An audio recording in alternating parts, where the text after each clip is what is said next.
Είναι μια πολύ σημαντική χρονιά για την Yamaha, καθώς γιορτάζει τα 70 της χρόνια και πρόκειται να περάσει σε μια νέα εποχή. Είναι ξεκάθαρο αυτό, δεν είναι ένα θα, έχει ξεκινήσει ήδη αυτή η αλλαγή, συμβαίνει. Έχουμε να πούμε πάρα πολλά τόσο για το 2026, που είναι ακριβώς το πρώτο σκαλί αυτής της αλλαγής, αλλά και το τι θα γίνει του χρόνου εδώ στην ΙΚΜΑ, όπου περισσότερα από 10 μοντέλα θα είναι ολοκαίνουργια και θα μας υποδέχονται μαζί με την τεράστια γκάμα της Yamaha. Μια εξαιρετικά σημαντική παρουσία εδώ στην ΙΚΜΑ, ένα από τα μεγαλύτερα περίπτερα, όπως και κάθε χρονιά. Έχουμε πολλά να πούμε λοιπόν για τη Yamaha, καθώς εκτός των άλλων συνομιλήσαμε για ακόμα μια φορά με τον Olivier Prevost, που είναι ο Yamaha MOTOR EUROPE, ο άνθρωπος δηλαδή πίσω από το τιμόνι για ολόκληρη την Ευρώπη. Πάμε να τα δούμε όλα αυτά πολύ αναλυτικά. Η Yamaha άπλωσε τις παρουσιάσεις των σημαντικότερων μοντέλων της για το 2026 μέσα στο 2025 και μάλιστα σε ημερομηνίες που δεν μπορούσαν να προκαλέσουν μαζικότητα αλληλεπίδρασης, όπως επίσης έχει απλώσει την οικογένεια Tracer που είναι τελείως καινούργια. Αυτό οδήγησε μερίδα του κόσμου που δεν παρακολουθεί στενά τα νέα της μοτοσυκλέτας να θεωρήσει λαθασμένα πως για το 2026 δεν έχουν κάτι πολύ καινούριο, ενώ στην πράξη τα Tracer 7 μόλις ξεκίνησαν την εμπορική τους πορεία, ενώ το Tracer 9 τώρα επίσης ξεδιπλώνει εμπορικά όλες του τις εκδόσεις, δημιουργώντας έτσι την πιο μεγάλη οικογένεια που έχει υπάρξει ποτέ εντός Yamaha στην κατηγορία των street μοτοσυκλετών με όρθια θέση οδήγησης. Στην πράξη αυτό που ζούμε είναι μια κατά μέτωπο επίθεση της Yamaha, η οποία θα φανεί την επόμενη χρονιά όταν θα παρουσιάσει 10 νέα μοντέλα, όπως έχουμε γράψει ήδη στο MOTO, αλλά θα ακούσουμε τώρα και από εδώ, από το κανάλι μας, με τον πλέον επίσημο τρόπο, συνομιλώντας με τον άνθρωπο στο υψηλότερο σκαλί της Ευρώπης, σε μια συζήτηση μέσα από την οποία έχουν προκύψει λεπτομέρειες των νέων μοντέλων που περιμένουμε στο motomag.gr.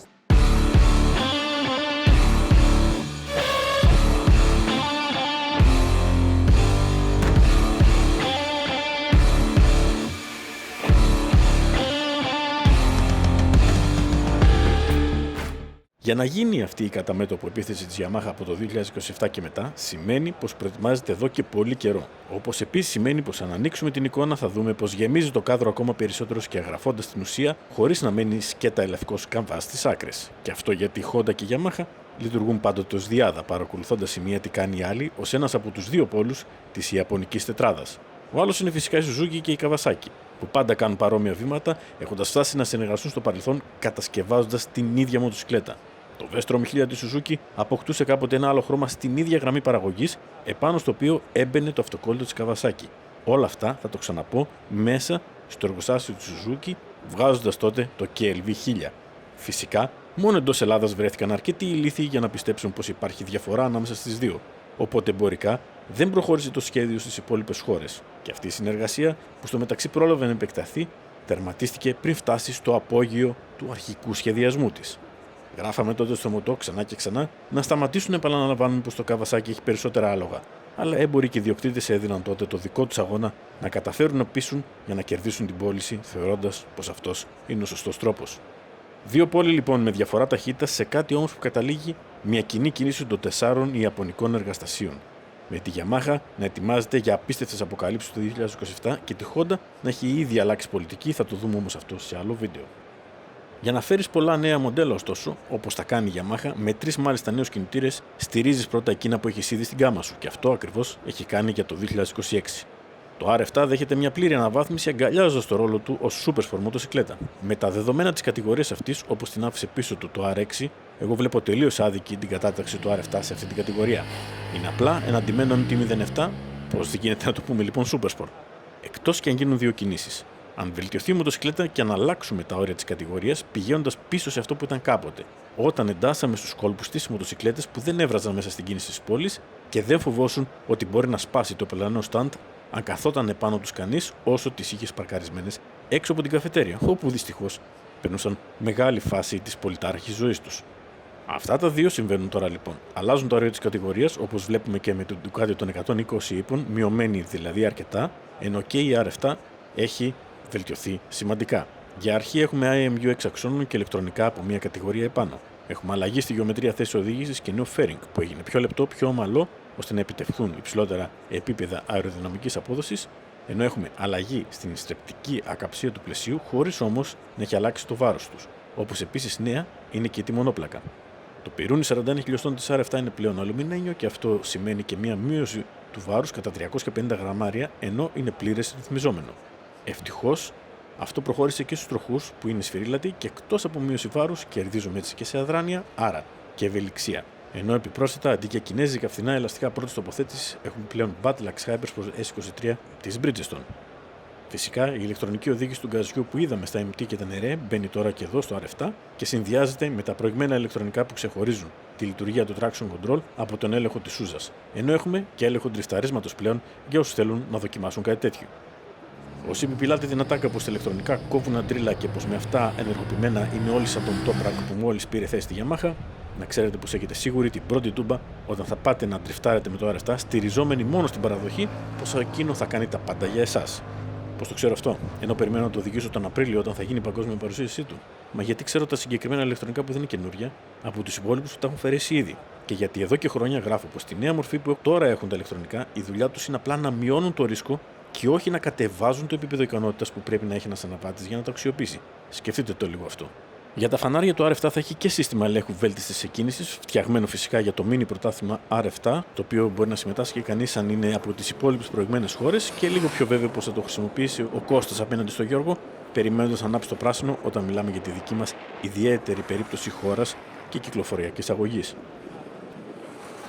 Φέτος, η Yamaha γιορτάζει εκτός από τα 70 γενέθλια και τα πρώτα 25 του T-Max. Είναι το ακριβότερο σκούτερ σε σημείο όμως που η τιμή του γίνεται ένα από τα χαρακτηριστικά του. Και υπήρξε το πρώτο πραγματικά sport scooter που γεφύρωσε δύο τελείως διαφορετικούς κόσμους για πρώτη φορά.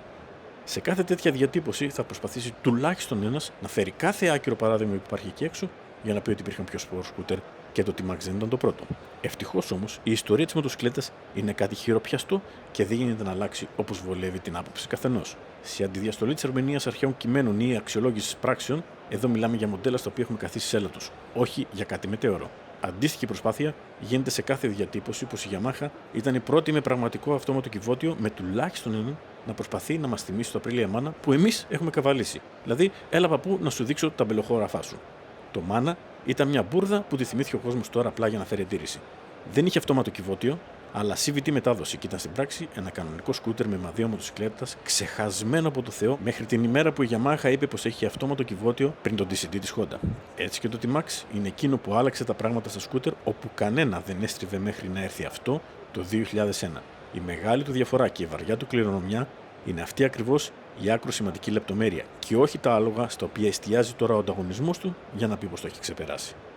Για 25 χρόνια το T-Max τρίβει με ευκολία και εμπιστοσύνη μοτοσυκλέτας και η Yamaha το χρεώνει αυτό ακριβότερα από ό,τι μια μοτοσυκλέτα. Αυτό είναι το πραγματικά φοβερό. Το κόστος απόκτησης όμως είναι και μια δήλωση του ιδιοκτήτη του T-Max και ένας από τους λόγους που το προτιμά για να μην ξεχνιόμαστε επίσης. Η special έκδοση είναι εμπνευσμένη από την πρώτη ειδική έκδοση του T-Max, το Black Max του 2001 και θα υπάρχει στον τιμοκατάλογο μόνο για ένα έτος ώστε να πιεστεί κανείς να την αποκτήσει. Επίσης, για να μην ξεχνιόμαστε. Και εδώ να μην ξεχνιόμαστε. Το σκούτερ με το χυτό αλουμινένιο πλαίσιο, το δικύλινδρο κινητήρα των 560 κυβικών εκατοστών στο κέντρο του και την τελική μετάδοση που πραγματοποιείται με μάντα έχει 15 τροχούς, ανεστραμμένο πιρούνι, μονό αμορτισέρ, 2 δισκόφρονα μπροστά, 2 προγράμματα για το κινητήρα Sport και Touring, μεγάλη TFT οθόνη 7 ιντσών και ασύρματο διακόπτη. Η επαιτειακή έκδοση έρχεται σε συγκεκριμένους χρωματισμούς με αποκλειστικές λεπτομέρειες όπως κόκκινο κάλυμα σέλας με διπλές κόκκινες σαραφές, τρισδιάστατα κόκκινα χρωμιωμένα σήματα, τα ξεχωριστά λογότυπα, αναδειωμένο προστατευτικό κινητήρα, μαύρες χυτές ζάντες και φυσικά ακόμη περισσότερες ταιριαστές κόκκινες λεπτομέρειες. Όπως ανέφερα πριν και όπως θα είδατε μέχρι τώρα, γιορτάζει η Yamaha την συμπλήρωση 70 ετών από τη στιγμή που ιδρύθηκε το 1955 και ειδικά για τις sport μοτοσυκλέτες έχει ξεσηκώσει τα χρώματα του 1999, αλλά με χρυσαφί λογότυπο. Η επίθεση αυτή που θα ακούσετε σε λίγο με περισσότερες λεπτομέρειες, από την οποία το δικό μου συμπέρασμα είναι πως μεταξύ άλλων θα πρέπει να περιμένουμε ένα μικρότερο αλλά και ένα μεγαλύτερο τενερέ, συμπίπτει με τη συμπλήρωση των 70 ετών και ολοκληρώνει τον εορτασμό της Yamaha με τον καλύτερο τρόπο. Με το Tracer 7 YMT ολοκληρώνεται επίσης η μεγάλη οικογένεια και ενοποιούνται τα μοντέλα των διαφορετικών κυβισμών κάτω από μία ομπρέλα, με το μεσαίο να ανεβαίνει επίπεδο στην συμπεριφορά οδήγησης, πλησιάζοντας για πρώτη φορά το μεγάλο. Αλλά αντίστοιχα γίνεται και πιο ακριβό συγκριτικά με πριν. Το 2015 είχαμε μόλις ένα Tracer. 2 έγιναν το 2018 και έμειναν τόσα και για το 2021, 3 το 2023, 5 στο 2025 και πλέον 6 το 2026. Αν ακολουθήσουμε το σκεπτικό της Yamaha και μετρήσουμε κάθε μία έκδοση ξεχωριστά. Με σημαντικές αλλαγές και την προσθήκη επιλογής αυτόματου κυβωτίου για όποιον θέλει κάτι τέτοιο, η οικογένεια Tracer είναι πλήρως ανανεωμένη και θα αποτελέσει την αυαρχίδα νέων μοντέλων και για το 2026.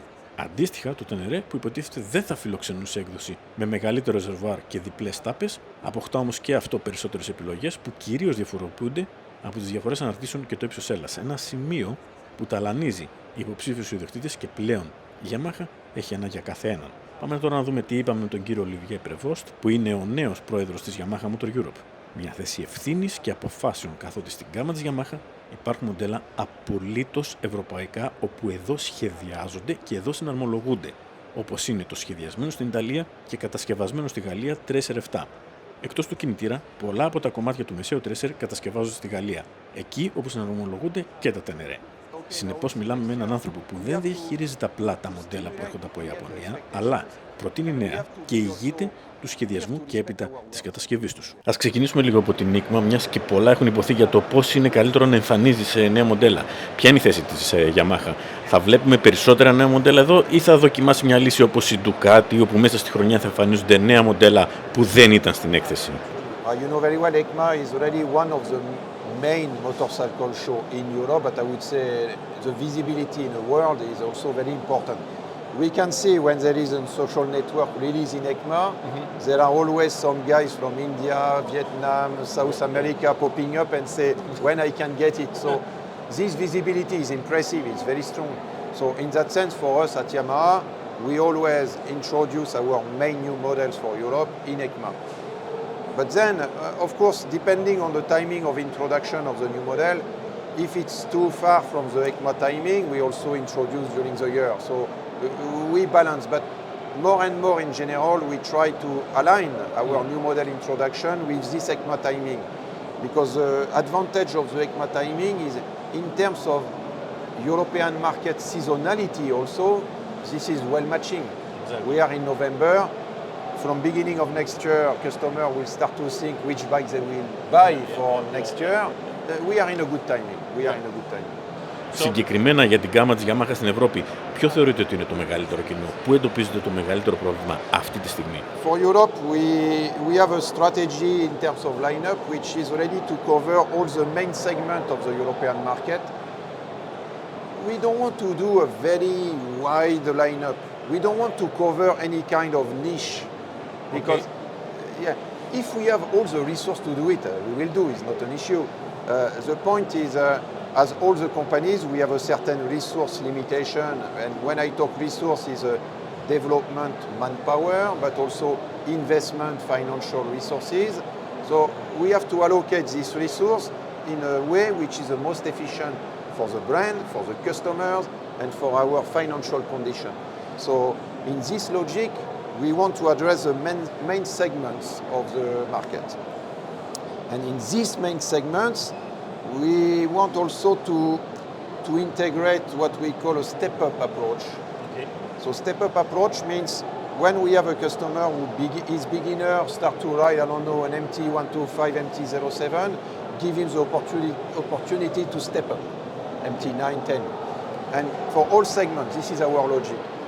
And in fact, if we look at our lineup today, we see that we are not perfect everywhere. Can I say that this is the case with Tenere? It's the case with the Tenere. It can be the case with a category which is growing quickly now, which is a mid-size product, 400cc, 500cc. Our offer of Yamaha today is not as it should be, it's clear. So this we clearly recognize, not today, not yesterday, we recognize already some time ago, and we are working on all this, yes.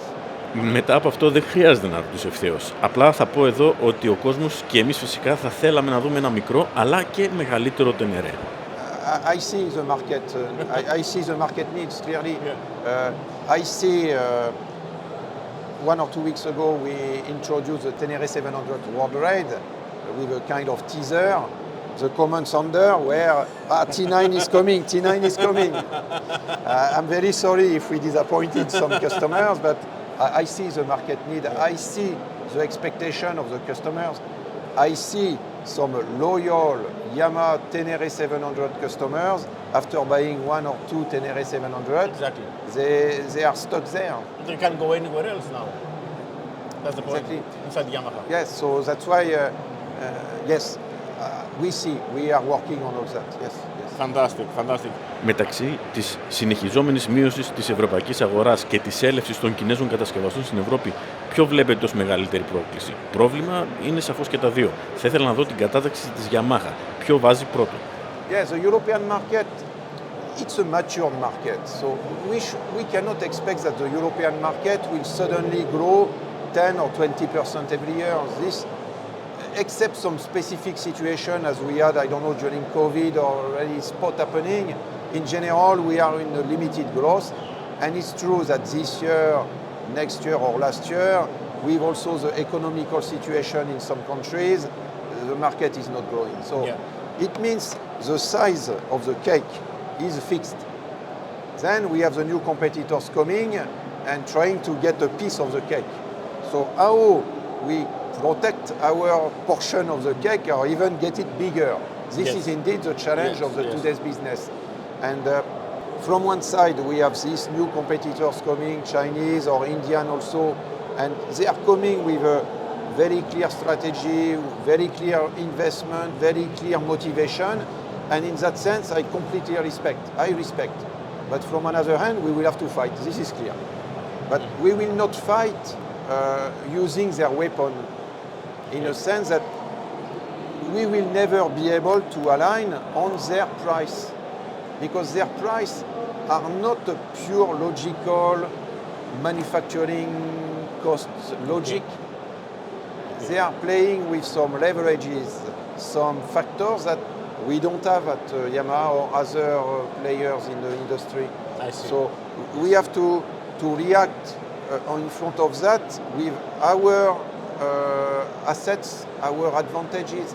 As Yamaha, one of our advantages is our ability to innovate, our ability to bring new technology. And when I talk new technology, it is not the matter to discuss about the new LED lightning shape. It's the technologies which really step up the rider's confidence, the rider feeling, the behavior of the bike. And the design of the bike in general. And the design then of course is an important point. And we want to use this technology, this design as a differentiation. We want to bring concept of products which are differentiating compared to others. And this is one of the weapons. And another big weapon we want to use at Yamaha is our network. Our network. So at Yamaha we have the concept to be as a family or community with our customers. We want to have a loyal customers which are respecting the Yamaha brand or love the Yamaha brand.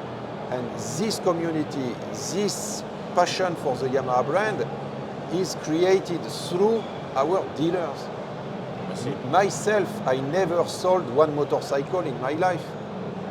The one who are selling motorcycle, the one who are convincing the customers about the Yamaha product, about the Yamaha culture, about the Yamaha brands, it's the dealer. They are the dealer. So these assets we have more than 1,500 dealers for motorcycle in Europe. 80% of them are mono-brand dealers Yamaha. When you enter in the shop, you have the Yamaha world in front of you. You have the Yamaha services.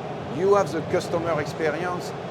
Some may say, yeah, it's not enough, it's not good enough. Maybe, but we continue to work how we reinforce this customer experience, this customer loyalty for the Yamaha brand. After that, if the Yamaha product is 500 euro more expensive than another brand, it can be, yes.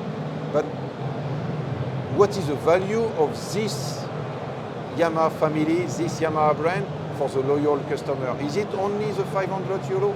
I don't think so. I don't think so. Exactly. And the service we are bringing, I see the effort it is requiring from our side to be able to provide any kind of spare parts, even for a product which is not in production for more than 5 years. I want to see 5 years later what will happen for these newcomers. Yes. And also, people are expecting, from some new manufacturer to make mistakes, and they are okay with it, but they cannot allow mistakes from you. No, as I say, their advantage is they have nothing to lose. Exactly. They can just get something. In our case, we have a lot to lose. Our brand image, Yes. the expectation of customers, any kind of, because we are not perfect. Some of our products, we have an issue on the market. We have some quality issue, it happens. We are not perfect. The requirement or the expectation of customer are so high, it's very difficult to be 100% good. And each time, even a single small things, we have a lot of feedback which are not happy. But I understand, I respect. They are buying Yamaha because they expect the Yamaha quality, they expect. Exactly. So this is what we have to protect. That's why we cannot take instant decision to say, okay, let's put this technology even not mature and let's see. No, we cannot do that. We cannot. Πιστεύετε πως η κινέζικη κυβέρνηση βοηθά τους εκεί κατασκευαστές να εξαπλωθούν στην Ευρώπη? I don't have evidence about that, but I see the practice which are happening in automotive. I heard some of the even Chinese company, I talk with them, they explain to us how they get support from in China to be able to sell their products. So this is happening. The brand which are here in EICMA show, they get this or not, I have no idea, but I know the general practices there. Yes. Στο μεταξύ, η Ευρωπαϊκή Ένωση δεν είναι καθόλου φιλική με τις μοτοσυκλέτες γενικά και έπειτα με τους κατασκευαστές που έχουν εργοστάσια εδώ, όπως είναι και η Yamaha. Πιέζουν με νέους κανονισμούς και με φορολογικά μέτρα και αυξάνουν συνεχώς το κόστος. We understand the European policies aiming to sustainability, CO2 emission reduction, safety improvement on the road. All this we fully agree, we fully support. The difficulty for us is this is every 2-3 years a new regulation coming. Yeah. And in fact, I was talking before about our resources, which are not unlimited. We have to dedicate a big portion of our development resources which are to adapt to this new regulation continuously. This is again one of the things we may lose on the Yamaha side is we have a full lineup with many models. If we check our lineup today, checking all the different variations of product and so on, we have something like 100 models, 100. When you check the new brand coming, they have maybe 5. So we have to maintain these 100 models and on top of that bring something new. Okay. This is indeed the load of this all this regulation which obliges us continuously to upgrade our lineup and which occupy a lot of our resource. We play the game, we don't discuss, this is a reality, but let's see also these new brands, how they will be able to manage that in the future. Their lineup is growing, they will face the same difficulties as us, the same requirements. So, of course, now they can be very fast, they can bring many things, but let's see. We are not doing a sprint. Yamaha, it's a 70 years marathon. Huh? It's 70 years marathon. Yes. And this business is a marathon, yes. Yeah. When you said you have 10 new models, I am expecting 10 new models, not 9, not 11. I know that you count and you are precise on what you're saying. No, I said more than 10 because More than 10? Actually it's more than 10. Fantastic. Yeah. Now, I'm not going to ask you which models and etc., but tell me if we're talking about new models or just some new versions of the same bike. These are not versions. Oh. This is a completely new models. Yes, you said it. But sometimes, we take in an engine and a chassis, and then we call it like a new one. But no, so in these 10 new models, all of them has a new chassis, and in some cases, new engines. Fantastic. So, very big news. Yes, so of course engines. So we have to be efficient in our manufacturing operations also and development operations. And by the past, maybe Yamaha had something like 30 different engines in the lineup. But with all this regulation coming, it became impossible to upgrade all these 30 engines to EU2, EU3, EU4, EU5, EU5 plus, EU6. Time by time, it's true that the number of engines reduced, which we may call it as a kind of platform approach. So we are focusing on some families of engines, and on these engines, we make several models. It's not a mystery. You CP2, MT, Tracer, Tenere, boom. Same for CP3. We have the 125 engine CC, but we see today that these engines line up. Anyway, we cannot address all the needs, so we need also new engines. Your predecessor once told me that every new engine that Yamaha brings to the table has a lifespan of at least 12 years. And if they can't see the future in 12 years, they're not producing the engine. Is it still true? Okay. Maybe as a result, finally, maybe it happens that we are in this 12 years life cycle, even I'm not sure, but we don't have such a guideline. We don't have such a It's not policy. like a strict rule. No, no. Okay. We are not here as a manufacturer to just apply our internal standard to the market. First is market. What the Yes. market need. Yes. If the CP2 engine we can sell 40 years, we will sell 40 years. It's not an issue. Okay. So this is not the point. We should not look only internally. We have to keep listening and watching what is the market, how the market is changing, and now there are many changes coming quickly. We have to integrate this in our strategy. Yes. Οπότε, με βάση αυτό που λέτε τώρα, η γκάμα δεν καθορίζεται μόνο από το μέγεθος αγοράς εκεί έξω. Υπάρχει περίπτωση να βγει ένα μοντέλο που είναι σημαντικό ακόμη και για λίγους. Άλλες μάρκες έχουν ένα ελάχιστο κέρδος το οποίο στοχεύουν και για λιγότερα δεν ασχολούνται ποτέ. The size or the volume is not the only criteria. Okay, It's not the only criteria. We have some products, honestly, we don't have necessarily a big margin, and it's understandable. I don't know, like we are selling scooters at 2,600 euro, 125cc scooters, the RZR. Yes. You can imagine we are not making gold with this kind of product. It's not the point. We are selling because we want to offer to the customers a kind of entry door in our Yamaha world of the scooters. If they recognize that for 2,600 euro they can get a Yamaha quality scooter instead of a scooter by another way with a low performance, low quality, but maybe next time they will say, oh, but if I put 1,000 euro more, I buy an NMAX and I will have even better. So this is a step up I was talking before. Yes. So, Yes. and to put in place this step up, it means we have to accept that on some category of products, the volume is not huge, Yeah. the profit is not big, and the mission is another one. The mission is another one. Yes. Ξέρω ότι αυτή τη στιγμή ο V4 κινητήρας είναι κάτι που εξελίσσεται ακόμη και ως έργο που βρίσκεται σε εξέλιξη δεν μπορεί κανείς να μαντέψει την πορεία του στο μέλλον. Οπότε ρωτάω κάτι άλλο. Αν τα πάει καλά στους αγώνες, να περιμένουμε αμέσως μετά να το δούμε και στις μοτοσυκλέτες παραγωγής. You know, the racing activities for Yamaha is something in our history we like to say started from day one of Yamaha. And the racing has several missions. One is to compete, to win, to reinforce the brand, to position our brand as a performance and blah blah. And another mission is to reinforce the internal teamwork, because with racing you need a team. You need a strong teamwork. Exactly.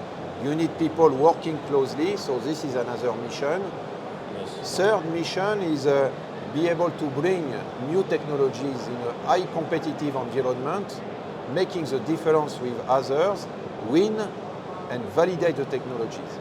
We have today in our production lineup some technologies which are coming directly from racing.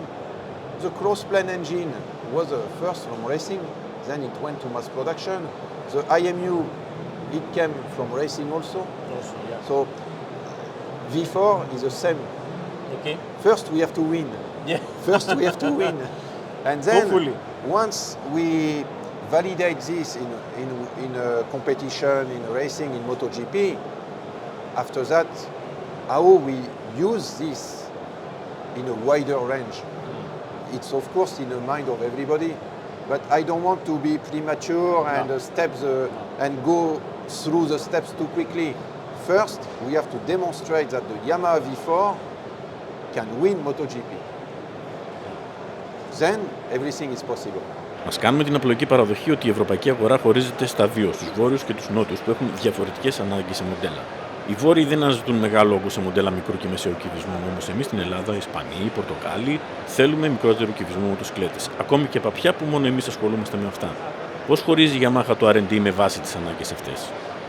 Say at global Yamaha, we don't really think Upper and South Europe. Okay. First, we have to see how to address the global needs for products and allocate the resource for the global needs. Okay. Then, if you say for South Europe there is a smaller CC demand, you are lucky, I would say, because the smaller CC demand is not only for South Europe, is as overall globally the demand. Today,